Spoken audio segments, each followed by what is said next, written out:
Quoi, non. Faut que je vous cause, Célestine. Joseph se leva, referma la porte qui était restée entr'ouverte, m'entraîna au fond de la sellerie. J'eus peur une minute.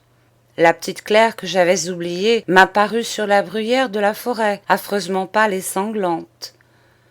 Mais les regards de Joseph n'étaient pas méchants. Il semblait plutôt timide. On se voyait à peine dans cette pièce sombre qu'éclairait d'une clarté trouble et sinistre la lueur sourde de la lanterne. Jusque-là, la voix de Joseph avait tremblé. Elle prit soudain de l'assurance, presque de la gravité. « Il y a déjà quelques jours que je voulais vous confier ça, Célestine, » commença-t-il. « Eh bien voilà, j'ai de l'amitié pour vous. Vous êtes une bonne femme d'ordre. Maintenant, je vous connais bien, allez. » Je crus devoir sourire d'un malicieux et gentil sourire, et je répliquai « Vous avez mis le temps, avouez-le. Et pourquoi étiez-vous si désagréable avec moi? Vous ne me parliez jamais, vous me bousculiez toujours. Vous rappelez-vous les scènes que vous me faisiez quand je traversais les allées que vous veniez de ratisser? Oh, le vilain bourru !» Joseph se mit à rire et haussa les épaules. « Ben oui. Ah, dame, on ne connaît pas les gens du premier coup. Les femmes, surtout, c'est le diable à connaître. Et vous arriviez de Paris. Maintenant, je vous connais bien. Puisque vous me connaissez si bien, Joseph, dites-moi donc ce que je suis. » La bouche serrée, l'œil grave, il prononça « Ce que vous êtes, Célestine, vous êtes comme moi. » « Je suis comme vous? Moi? » « Oh, pas de visage, bien sûr, mais vous et moi, dans le fond de l'âme, c'est la même chose. Oui, oui, je sais ce que je dis. » Il y eut encore un moment de silence. Il reprit d'une voix moins dure. « J'ai de l'amitié pour vous, Célestine, et puis... J'ai aussi de l'argent, un peu d'argent. » « Ah?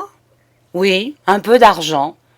Dame, on n'a pas servi pendant 40 ans dans de bonnes maisons sans faire quelques petites économies, pas vrai? » « Bien sûr, » répondis-je, étonné de plus en plus par les paroles et par les allures de Joseph. « Et vous avez beaucoup d'argent? »« Oh, un peu seulement. »« Combien? Faites voir. » Joseph eut un léger ricanement. « Vous pensez bien qu'il n'est pas ici. Il est dans un endroit où il fait des petits. »« Oui, mais combien ?» Alors, d'une voix basse, chuchotée, « Peut-être 15 000 francs, peut-être plus. »« Mazette, vous êtes calé, vous !»« Ou peut-être moins aussi, on ne sait pas. » Tout d'un coup, les deux chiens simultanément dressèrent la tête, bondirent vers la porte et se mirent à aboyer. Je fis un geste d'effroi.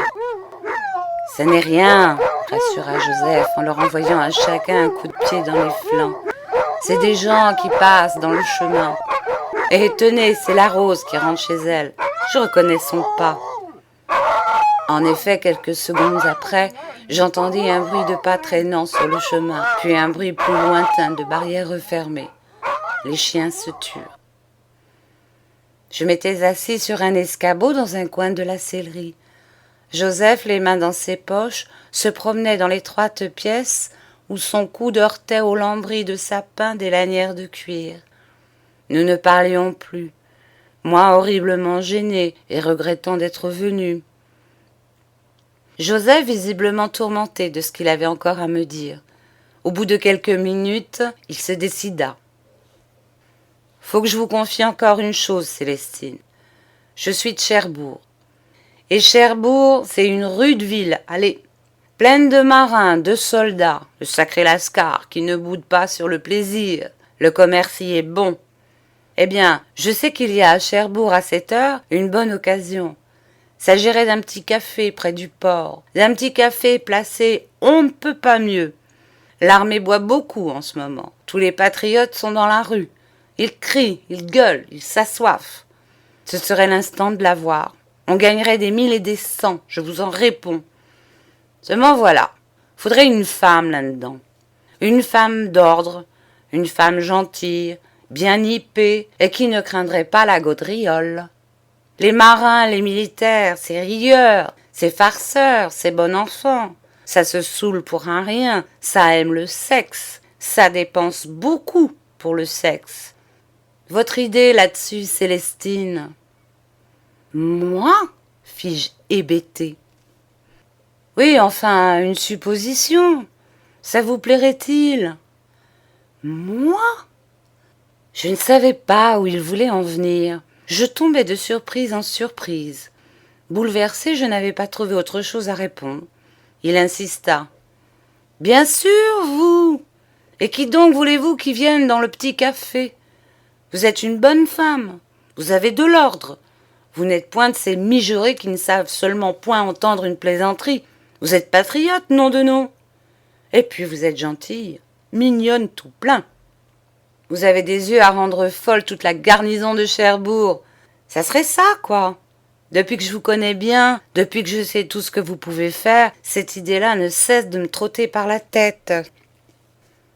Eh bien, et vous? Moi aussi, tiens, on se marierait de bonne amitié. Alors, criai-je subitement indignée, vous voulez que je fasse la putain pour vous gagner de l'argent? Joseph haussa les épaules et tranquille, il dit « En tout bien tout honneur, Célestine, ça se comprend, voyons. » Ensuite, il vint à moi, me prit les mains, les serra à me faire hurler de douleur, et il balbutia « Je rêve de vous, Célestine, de vous dans le petit café. J'ai les sangs tournés de vous. » Et comme je restais interdite, un peu épouvantée de cet aveu, et sans un geste et sans une parole, il continua.